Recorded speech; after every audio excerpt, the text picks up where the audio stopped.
이 말씀 한 절씩 교독하겠습니다. 그때에 제자들이 예수께 나와 이르되 천국에서는 누가 크니까?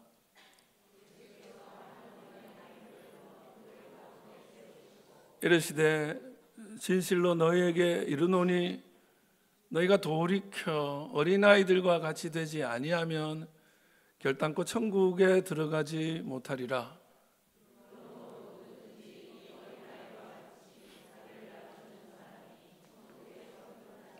또 누구든지 내 이름으로 이런 어린아이 하나를 영접하면 곧 나를 영접함이니.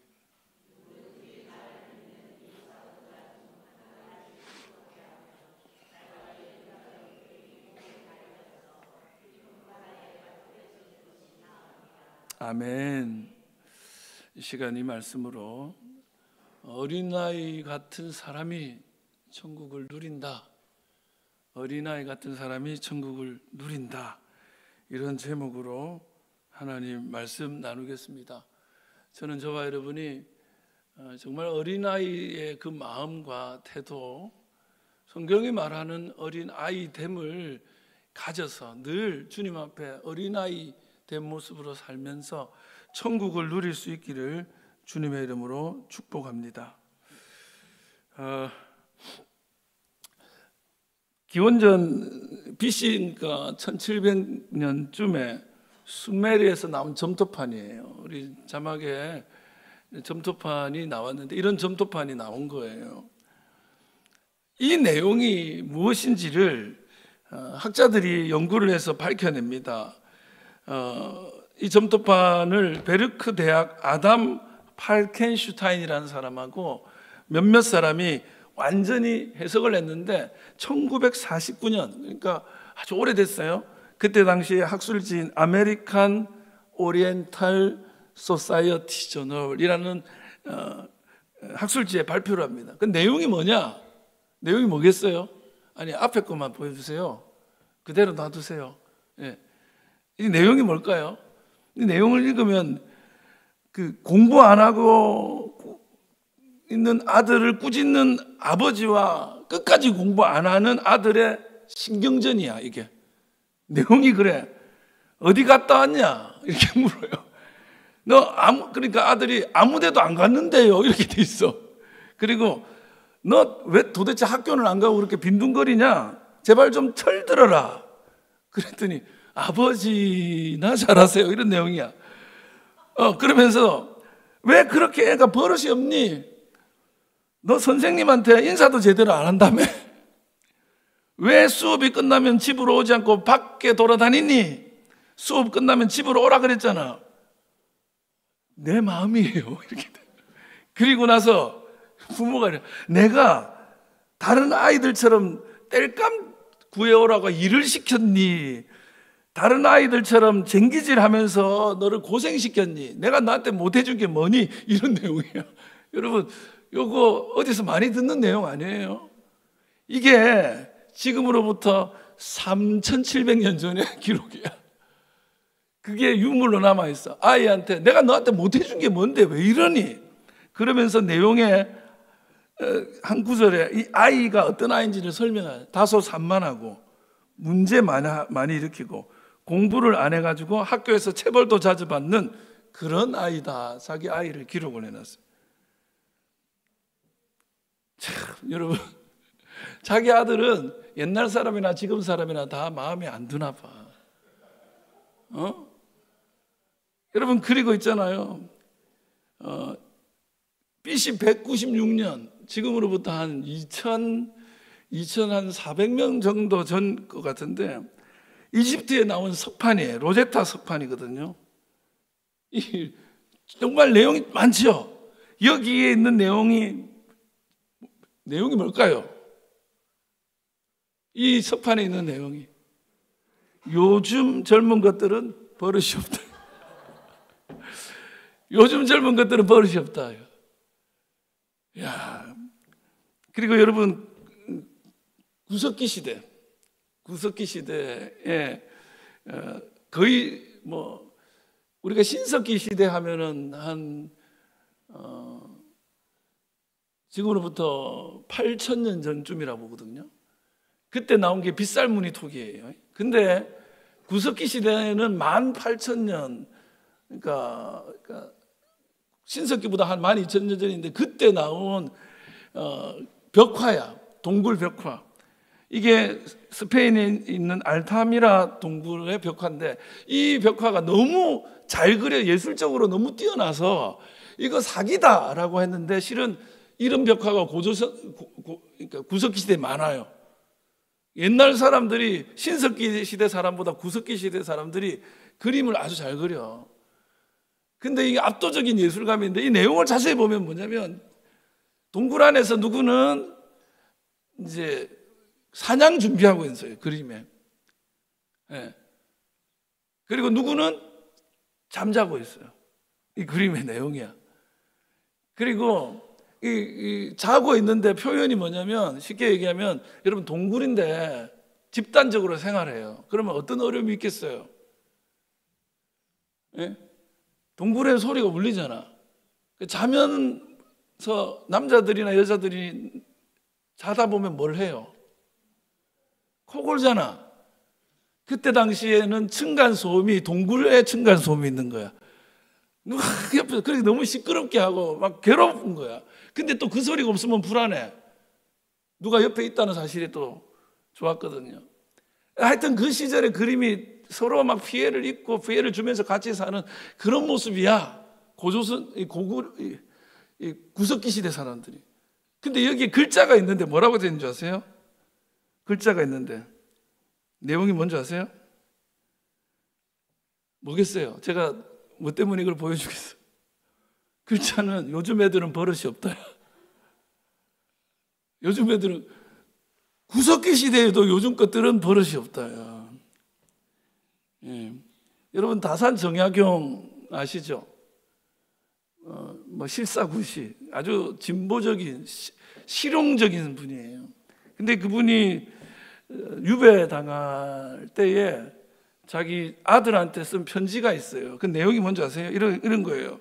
사랑하는 아들아, 너는 요즘 애들처럼 저속한 말을 쓴다든지 울긋불긋한 품위 없는 옷을 입는다든지 건들건들거리는 불량한 행동으로 사람들 눈살 찌푸르게 하지 마라. 요즘 것들은 저급하고 요즘 것들은 눈에 가시처럼 보인다는 내용이 세상 다른 사람도 아니고 실용을 강조했던 정약용 선생님도 그 시대에 가장 진보적인 분이었다고 할 수 있는데 요즘 애들은 버릇이 없다. 너 그 애들처럼 닮지 마라. 이 내용이에요. 여러분 어떻게 생각하세요? 요즘 아이들 보면 어때요? 요즘 아이들 옛날 같지 않죠? 우리 때는 안 그랬는데 그러죠. 여러분 우리 사회가 엄청나게 급격하게 변화를 겪고 있습니다. 빨리 변하는 정도가 아니라 너무 빨리 변해서 이게 적응이 잘 안 될 정도예요. 우리 한국 사회는 자본주의 사회 아닙니까? 근데 말이죠, 인간 사회에 자본주의라는 게 등장을 한 것이 인류 역사에 얼마 정도 되겠습니까? 그거를 우리가 자본주의를 경험하고 있는데 그 자본주의가 인류 역사의 몇 프로냐? 그게 뭐냐면 인류 역사를 24시간으로 가정했을 때 자본주의의 태동은 몇 시쯤에 태동한 거냐? 24시간으로 봤을 때 몇 시일 것 같아요? 23시 59분 56초예요. 예. 자본주의는 인류 역사에 이제 4초야, 4초. 근데 그 4초가 나머지 23시 59분 57초보다 더 많은 변화를 일으키고 있다고 평가를 하고 있는 이 자본주의 역사라는 책에 나오는데요. 전 인류에 있어서 우리가 경험하고 있는 이 시대는 4초밖에 안 되는 건데 퍼센테이지로 따지면 0.0046%예요. 근데 이 4초가 그동안의 전 인류 역사 동안의 변화보다 더 많은 변화가 일어났다는 거예요. 인간 역사에. 옛날에는 아버지가 노예면 아들도 노예였거든요. 예. 아버지가 가난하면 아들도 가난하고 그런 거야. 부모님 사는 대로 사는 거야. 늑대가 사냥하면 자기 아들도 똑같은 방법으로 사냥하는 거야. 비슷하게 사는 거야. 아들이나 아버지나 할아버지나. 근데요, 요새는 그런 게 아니에요. 여러분, 지금 자본주의 역사가 나와서 얼마나 많이 변했는지 뭐라고 얘기를 하냐면, 말씀드린 대로 사초인데 나머지 23시간 59분보다 그 사초가 더 많은 변화를 일으킨 사초를 산다. 근데 더 놀라운 사실은, 여러분 안 놀라겠지만, 그 변화, 빠른 변화 중에서도 가장 빠른 변화를 경험하고 있는 나라가 어디냐? 우리나라라는 거예요. 한국이야말로 전 세계 역사에 가장 빠른 변화를 일으키고 있는 나라다. 그래서 만약에 여러분 아시죠? 할아버지, 아버지, 아들 이렇게 3대가 있다고 봅시다. 할아버지 때는 우리나라가 선진국에서 후진국이었어요. 할아버지 시절에는 후진국입니다. 그래서 인사가 뭐예요? 식사 하셨어요. 밥 먹는 게 걱정의 시절이었어. 오늘 때거리가 걱정의 시절이야. 그게 인사야. 안녕이라는 건 밥을 먹어야 돼. 근데 요즘은 그런 걱정 안 하잖아요. 요즘 우리 그 아버지 세대, 그러니까 아들, 아버지, 할아버지가 있다면 중간 세대는, 저희 세대는 뭐냐면 아침에 한식 먹고 점심에 양식 먹고 저녁에는 저 일식, 중식 뭐라도 먹을 수 있는, 먹는 거에 걱정이 없어요. 먹기 싫으면 안 먹어. 근데 요즘 자녀들 세대는 어떤 줄 아세요? 요즘 세대는 뭐예요? 적어도 밥 먹고 나면 카페를 한번 들려야 돼. 커피 한 잔을 해야 되는 거야. 그게 기본값이에요. 초등학생들 모임하는 걸 봤는데 세상에 카페에 모여가지고 초등학생이 모임을 해요. 거기 제일 싼 거 해봐야 핫초코 이런 거 6,000원씩 하죠. 애들이 잠깐 모인다고 모임하는데 어린이들이 핫초코를 먹으면서 6,000원짜리를 그냥 잠시 모이는 소일거리로 쓴단 말이에요.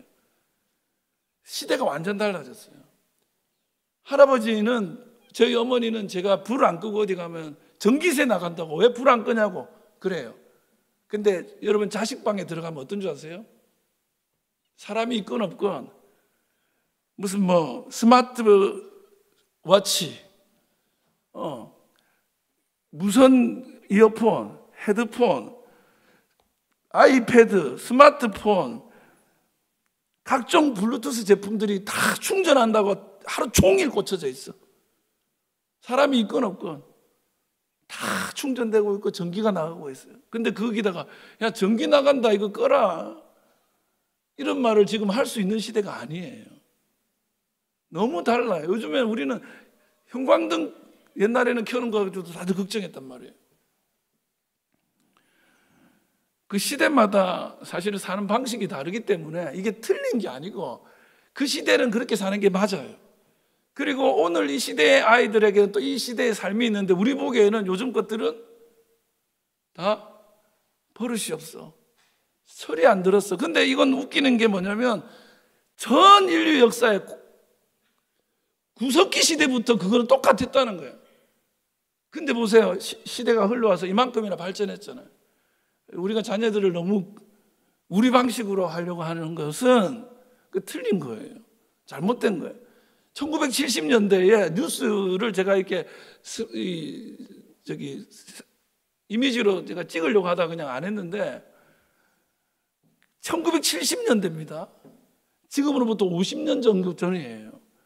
뉴스에 인터뷰하는데 요새 사람들 너무너무 버릇이 없다고 그러는 거예요. 우리나라 사람들이.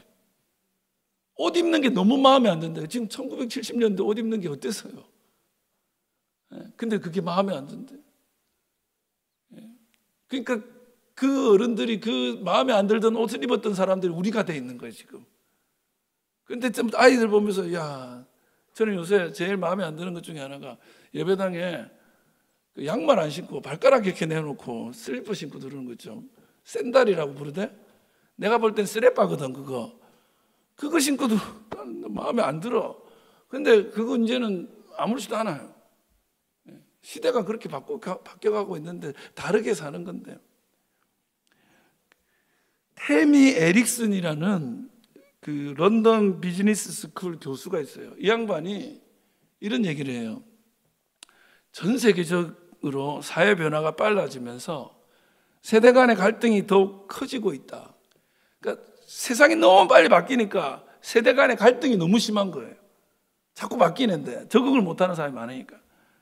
그래서 이를 다스리는 것이 리더십의 주요 덕목으로 떠올랐다는. 그러니까 세대 간의 갈등이 점차 심해지는 이유가 너무 변화가 많으니까 이게 점점 골이 깊어져요. 자녀 세대와 부모 세대 간. 그 리더는 이거를 잘 다스릴 줄 아는 사람이 리더가 된다. 그러면서 뭐라고 하냐면 이렇게 얘기해요. 이런 갈등을 해결하기 위해서 상대방을 이해하는 데서 한 단계 더 나아가서 여러 세대가 융합할 수 있는 근무 시스템을 만드는 것이 중요하다. 그러니까 직장이라든지 이런 데가 옛날 방식으로 안 되니까 다양한 세대가 일할 수 있는 그런 시스템을 만들어야 잘 돌아간다는 거예요. 그러니까 기본은 뭐냐면 상대방을 이해하는 거야. 상대방을 알아가는 거야. 그리고 뿐만 아니라 다양한 사람들이 함께 공존할 수 있는 시스템을 만들어야 된다. 제가 오늘 이 얘기를 왜 하냐면 오늘 전세대 연합예배인데 갈등 해결을 위한 이 융합 시스템, 우리 예배는 어때야 되는가 생각하는 거예요. 오늘 우리 교회에 보면 정말 이런 조직이 잘 없거든요. 90이 다 돼가시고 백수가 가까이 오시는 어르신과 이제 5살, 4살 세상 철 모르는 애들, 뛰어다니는 애들이 같은 공간에 있는 곳이 잘 있냐고요. 우리는 그런 곳이란 말이죠. 이런 상황에서 우리는 어떤 예배를 드려야 할까? 그래서 우리는 마음에 생각을 해야 될 것이 있어요. 하나는 서로를 이해하려고 애써야 돼요. 자녀들을 이해하려고 애써야 되고 오늘 이 세대를 이해하려고 애써야 되고 또 자녀들도 부모 세대, 어른 세대들을 존중해 줄 줄도 알아야 돼요. 그게 아주 중요합니다. 어느 날 어느 때 여러분들도 어른이 될 거라는 거죠. 자녀들도 어른이 될 것이고 어른들도 어느 때는 자녀였음을 기억하고 그때 상황에서 그럴 수밖에 없었음을 우리는 잘 알잖아요. 나도 그때는 어쩔 수 없었다는 걸 알잖아요. 그러니까 지금 우리는 다양한 상황에 처해 있는 다양한 사람들과 함께 이 공간에 있는 거죠. 그리고 앞으로 살아야 되고 더더욱이 이제 우리나라 가장 큰 문제가 뭐냐면 저출산 문제예요. 아이들이 너무 없어도 없어요. 2060년 되면 아이들과 노인의 비율이 이게 뭐 무슨 비율로 내놓기도 뭐 무서운 정도의 비율이 돼요. 그런 상황인데 우리가 더더욱이 우리 자녀들을 귀하게 다룰 줄 알고 대해줘야 되겠죠. 그리고 우리들도 노인이 된다는 생각, 어른이 된다는 생각으로 서로를 조금 준비하고 이해할 수 있도록 해야 되지 않을까, 그런 생각을 해서 이런 내용들을 조금 나누었습니다. 구석기 시대부터 똑같은 마음으로 살아온 부모들이 나도 그 마음으로 살게 될 것이라는 거죠. 근데 사람들은 다 뭐냐면 내가 살았던 방식으로 살고 싶은 거예요. 예수님이 오늘 본문에 제자들이 옛날 방식을 얘기를 하는 거예요. 그거 아니라고, 천국은 그런 사람 거 아니라고 얘기를 해주는 거예요. 오늘 내용은 뭐냐면 예수님 제자들이 이러는 거예요. 누가 더 높은 사람이냐는 거예요. 누가. 그게 옛날 방식이거든요. 어른들의 세계거든요. 그리고 당시에 유대교가 가지고 있던 세계관이거든요. 누가 더 높은 사람이냐, 누가 더 복 많이 받은 사람이냐, 누가 더 천국에 들어갈 가능성이 높냐, 아니 천국에서는 누가 더 높냐, 이런 게 관심사였어요. 예수님 뭐라고 하십니까? 아니다는 거예요. 어린아이 하나를 딱 세우시고 이 아이를 본받으라고 말씀하시면 3절 말씀을 합니다. 같이 한번 읽어보겠습니다. 시작. 이르시되 진실로 너희에게 이르노니 너희가 돌이켜 어린아이들과 같이 되지 아니하면 결단코 천국에 들어가지 못하리라. 여러분 여기 결단코 있죠. 결단코 무슨 말이에요? 결단코가 무슨 뜻일까요? 학생들이나 아이들도 아는 단어일 거예요. 결단코는 절대 안 된다는. 안 무서우세요? 저는 이 말이 엄청 무서웠어요. 예수님이 이렇게 단정적으로 잘 말 안 하시는데 이렇게 말할 때는 우리가 조금 예수님의 마음을 알아야 돼. 이런 절대로 못 들어간다는 표현이라기보다 그만큼 예수님 강조하고 싶은 거예요. 우리 그렇잖아요. 공부 안 하면 절대 안 돼. 근데 공부 안 했다고 아이를 갖다 죽이지는 않잖아요. 부모 마음을 좀 이해해야 돼. 이게 뭐냐면 예수님이 얼마나 이거를 귀하게 생각하는지.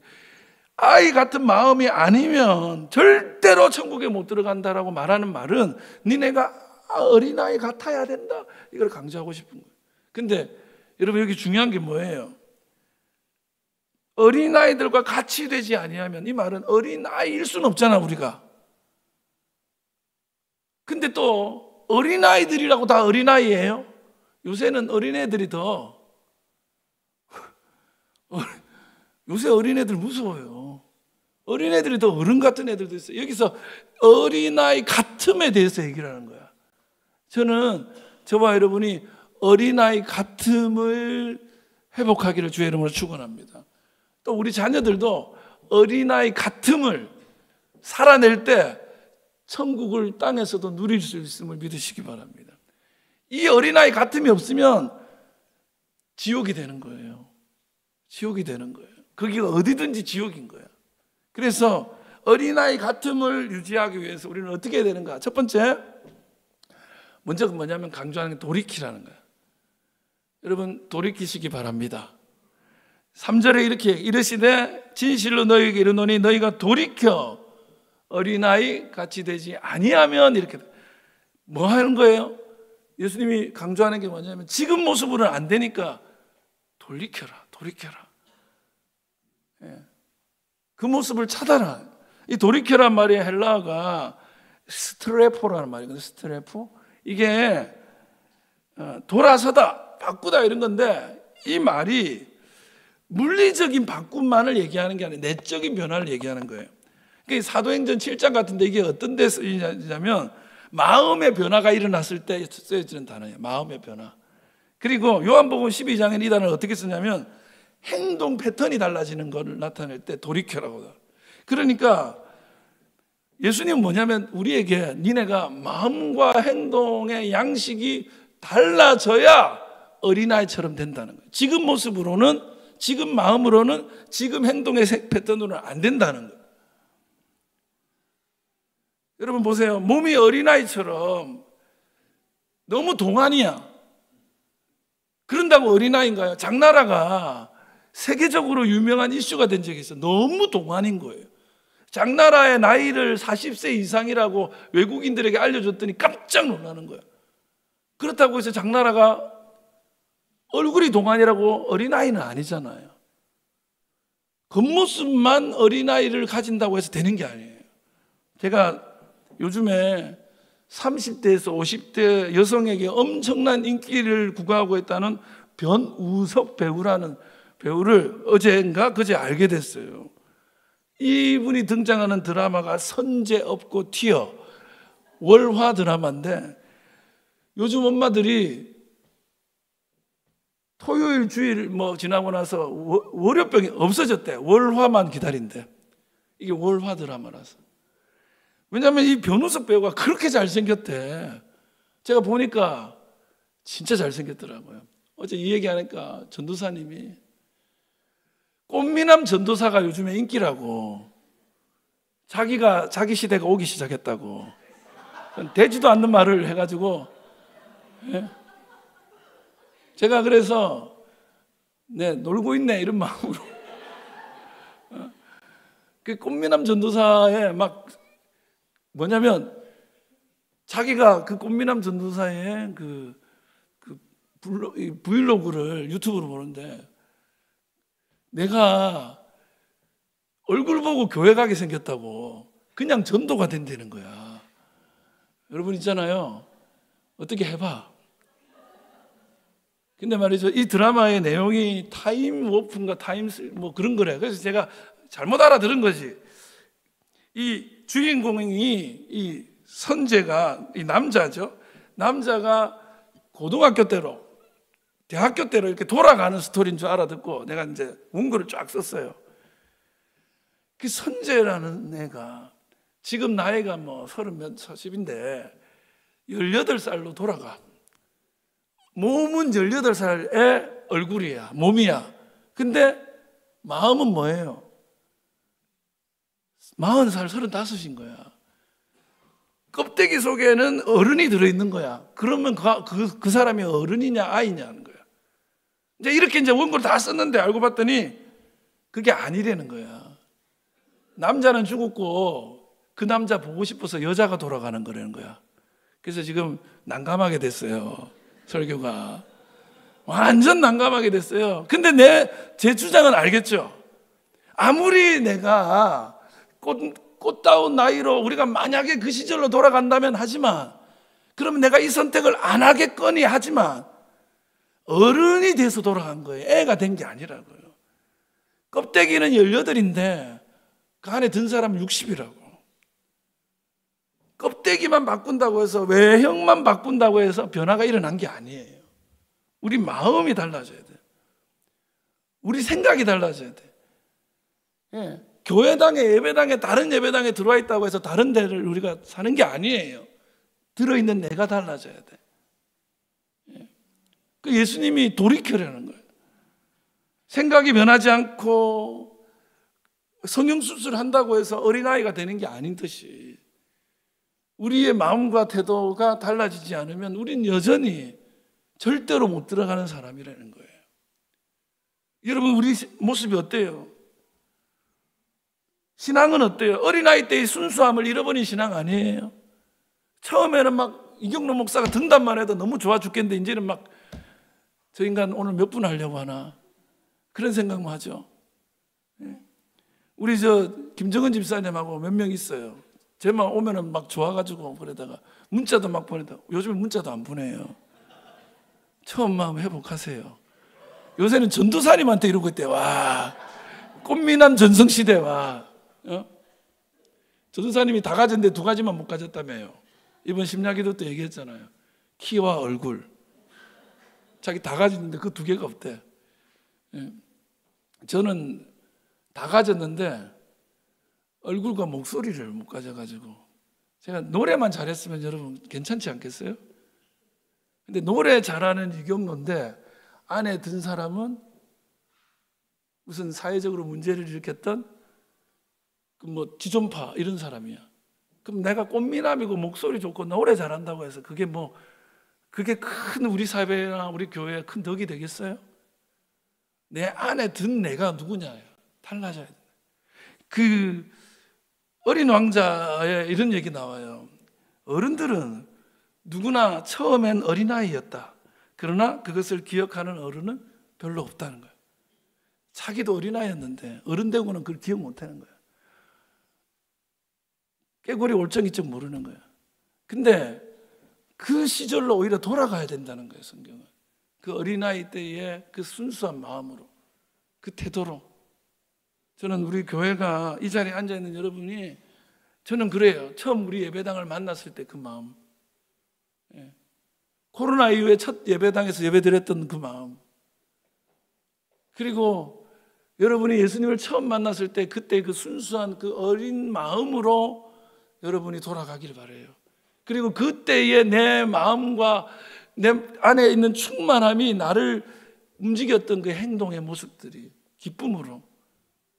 우리 아이들도 요즘 너무 어른이에요. 좀 이렇게 이런 데 나오라 그러면 막 웃으면서 앞에서 막 장난도 치고 이랬으면 좋겠는데, 무슨 적개심이 가득한, 무서워요. 나는 그래도 그나마 뒤에서 봐서 괜찮은데 여러분 불쌍했다. 저것들 저기서 사고 안 치나 이런 마음 들죠. 근데 좀 이런 마음이 돌아갔으면 좋겠어. 우리 교회가 그런 교회 되기를 바라요. 2번째, 시간이 없으니까 빨리 할게요. 낮추라는 거예요. 높은 자는 절대로 천국을 소유할 수 없습니다. 높은 자는 지옥을 만듭니다. 자기 삶도 타인의 삶도. 4절입니다. 그러므로 누구든지 이 어린아이와 같이 자기를 낮추는 사람이 천국에서 큰 자니라. 천국에 누가 큰 자가 되냐? 천국을 누가 누리냐? 큰 자가 된다는 뜻은 뭐냐면 거기서 충만히 누린다는 뜻이에요. 예. 자기를 낮추는 자라야 천국을 충분히 누리는 거예요. 자기를 높이려는 자는 늘 지옥을 삽니다. 뭐가 있어도 불편하고 뭐가 있어도 불만스러워요. 이 낮추다는 말이 타페이노라는 헬라어는 평평하게 하다는 뜻인데, 이 말을 히브리어 한 200단어를 이 말로 번역을 했어요. 근데 그 바꾼 단어들이 다 뭐냐면 억압하다는 거예요. 자기를 억압하려는 거예요. 그건 무슨 얘기예요? 높아지려는 마음을 좀 억압을 해요. 다 그렇거든요. 잘난 척 하고 싶고 괴롭히려는 거야. 괴롭히다는 단어가 타페이노로 바뀌어. 자기를 괴롭혀야 돼. 그래 낮아져. 짓밟다, 욕보이다 이런 뜻이고, 중요하지 않다는 뜻이에요. 그러니까 자기를 중요한 인물로 생각하지 않아야 되는 거예요. 예. 이 일에 있어서 내가 중요하지 않아. 그래서 이 고대 사회는 이 타페이노라는 단어를 사회적으로 지위와 영향력이 없는 평범한 사람, 보잘것없는 사람을 나타낼 때 쓰는 말이고, 성경에는 이 단어가 어떻게 해서 순종한다는 뜻으로 써요. 그러니까 뭐냐면 내가 자기를 낮추다 보니까 남에게 명령하는 사람이 아니라 남의 뜻에 따라주는 사람이 되는 거예요. 어린아이들의 특징이죠. 근데 요새 아이들은 어린아이라기보다는 자기가 명령권자가 되려고 하잖아요. 그래서 우리 자녀들도 어린아이됨을 회복해야 돼요. 타페이는 자기를 낮출 줄 알아야 돼요. 교회도 누가 문제를 만드느냐? 자기를 높이는 자가 문제를 만들어요. 중직자가 되면 이상하게 자기가 대장인 줄 알아요. 거기에서 문제가 나와요. 그리스도의 작가 니코스 카잔스키라고 유명한 작가가 있습니다. 그리스의 작가인데 이 사람이 뭐라고 하냐면 이런 얘기를 해요. 어떤 젊은이가 그 에게의 작은 외딴 섬에 홀로 사는 수도사를 찾아갑니다. 높은 바위에 있는 작은 방에서 기도하면서 여생을 보내는 수도사예요. 이 젊은이가 물어요. 요즘도 악마와 씨름하고 계십니까? 수도사가 말해요. 아니요, 나도 늙고 내 악마도 늙어서 더는 씨름하지 않습니다. 대신에 요즘은 하나님과 씨름을 합니다. 이래요. 그랬더니 젊은이가 물어요. 하나님과 씨름을 한다고요? 아니, 하나님과 씨름해서 이길 수 있다고 생각하세요? 이랬더니 수도사가 대답해요. 아니요, 하나님께 지기 위해서 끊임없이 씨름합니다. 여러분, 제가 여러분께 물을게요. 여러분이 하나님을 찾는 이유가 하나님을 이기기 위해서예요? 아니면 하나님께 지기 위해서예요? 여러분, 성령의 다스림을 받으세요? 아니면 성령을 다스리려고 하세요? 여러분, 우리가 지는 자가 되어야 되고 낮아지는 자가 될 때 어린아이 같은 거가 되는 거예요. 너무 이기려고 하는 거예요. 지는 사람이 천국에서 누립니다. 낮은 사람이 천국에서 누립니다. 자기 안에 있는 일어나는 높아지려는 마음들을 막 괴롭히세요. 억압하세요. 교만해지면 모든 악이 거기서부터 출발합니다. 우리 교회가 낮은 자가 가득한 교회 되기를 바랍니다. 마지막으로 존중해야 돼요. 존중하라. 10절입니다. 같이 시작. 삼가 이 작은 자 중에 하나도 업신여기지 말라. 너에게 말하노니 그들의 천사들이 하늘에 계신 내 아버지의 얼굴을 항상 배우느니라. 여기 보면 그들의 천사들이라는 말이 나오잖아요. 요즘 뭐 이런 말을 하면 안 되겠죠. 근데 이때 당시 유대교는 어떤 게 있었냐면 각 사람에게 하나님이 수호 천사를 보내준다는 믿음이 있었어요. 근데 저 작은 자들 업신여기지 마. 그들의 수호 천사는 날마다 하나님 만난데, 그 얘기를 다른 말로 바꾸면 하나님을 엄청 귀하게 생각한다는 거예요. 다 보고를 받는다는 거예요. 그래서 업신여기지 말라는 거예요. 여기 업신여기지 말라는 말이, 업신여기다는 말이 카타프로네오라는 말은 멸시하다는 뜻이에요. 카타라는 말이 아래로고 프로네오는 생각하거든. 내 아래로 생각하는 거예요. 사람을 아래로 생각하지 않고 환대하라는 거예요. 받아들이라는 거예요. 여러분, 여기다가 부정금지어 매를 붙여가지고 절대로 업신여기지 마 이렇게 번역이 됐어요. 여러분, 저는 우리 교회가 각 사람들을 존중할 줄 알았으면 좋겠어요. 자녀들을 업신여기지 마세요. 존중하세요. 그리고 자녀들은 부모님을 존중하세요. 자녀들 중에 엄마가 뭐하라, 난 옛날에 그 말을 저도 했던 것 같아요. 엄마가 뭐 한다고 그래, 이런 말을 하는 자녀들이 있잖아요. 존중하셔야 돼요. 없이 여기지 말아야 돼요. 자녀들의 생각이라고 조금 부족하다고 없이 여기지 마세요. 그 생텍쥐베리 얘기를 했으니까 이 어린 왕자에 이런 내용이 나와요. 어른들은 숫자를 좋아한다. 새로운 친구들을 사귀었다고 말하면 어른들은 가장 중요한 것을 물어보지 않는다. 그의 목소리는 어때? 그의 취미는 뭐야? 걔는 어떤 아이야? 이런 건 절대로 묻지 않는다. 어른들은 그의 나이가 몇 살이니? 형제는 몇이나 되고? 몸무게는 얼마야? 그의 아버지는 얼마나 버니? 어떤 집에 사니? 항상 이런 것을 물어본다. 어른들은 언제나 이렇다. 그러나 어른들을 탓해서도 안 된다. 어린아이들은 어른들을 너그럽게 대해야 한다. 오히려 이렇게 우리는 숫자 같은 것을 대수롭지 않게 여긴다. 어린아이들은 숫자를 대수롭지 않게 여긴다. 우리는 숫자가 높으면 존중하고 숫자가 낮으면 없이 여기거든요. 근데 아이들은 그렇게 안 한다는 거예요. 여러분, 저와 여러분이 그런 사람을 존중할 수 있는 그런 모습으로 자녀들과 함께 걸어가기를 바랍니다. 공부 좀 잘하는 아이는 우리 집의 기둥이고, 공부 좀 못하면은 우리 누구 닮아서 저렇게 나왔나고, 그렇게 멸시하지 않기를 바라요. 서로 존중하십시오. 서로 이해하십시오. 서로를 용납하시기를 바랍니다. 말씀 마칩니다. 5절 말씀에 이런 말씀이 나와요. 또 누구든지 내 이름으로 이런 어린아이 하나를 영접하면 곧 나를 영접함이니. 여러분, 우리가 어린아이를 영접하는 것이 주님을 영접하는 거래요. 근데 어린아이는 누구냐? 나이가 어린 사람만을 말하는 게 아니고요, 그 어린 마음을 가진 사람, 특별히 연약하고 보잘것없는 아주 미약한 사람이에요. 그 교회는 세상에 다이아몬드가 되라고 교회를 하나님이 부르지 않았어요. 너희는 세상에 소금이다 빛이다 그랬죠. 우리가 세상에 다이아몬드가 될 필요가 없어요. 소금이 되고 빛이 되면 돼.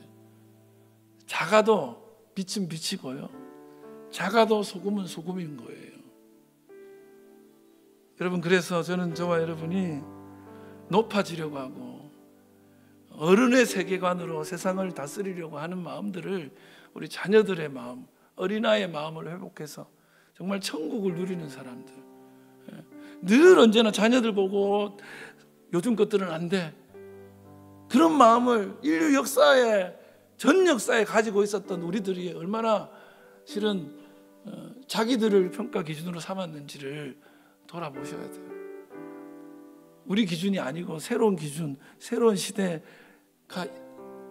역사를 만들어 왔잖아요. 앞으로도 그렇게 될 거예요. 우리 자녀들을 존중하고, 게임한다고 너무 뭐라고 하지 마세요. 게임 잘해가지고 집안을 일으킬 수도 있을지 몰라요. 그리고 어느 날 게임 끊고 새로운 세계로 또 나아갈 수도 있고요. 자녀들을 귀하게 여길 줄 안다면 우리가 낮추는 마음으로, 돌이키는 마음으로 우리들도 그들과 함께 용납하고 받아들일 줄 아는 그런 부모들이, 그런 우리들 신앙인이 되기를 주의 이름으로 축원합니다.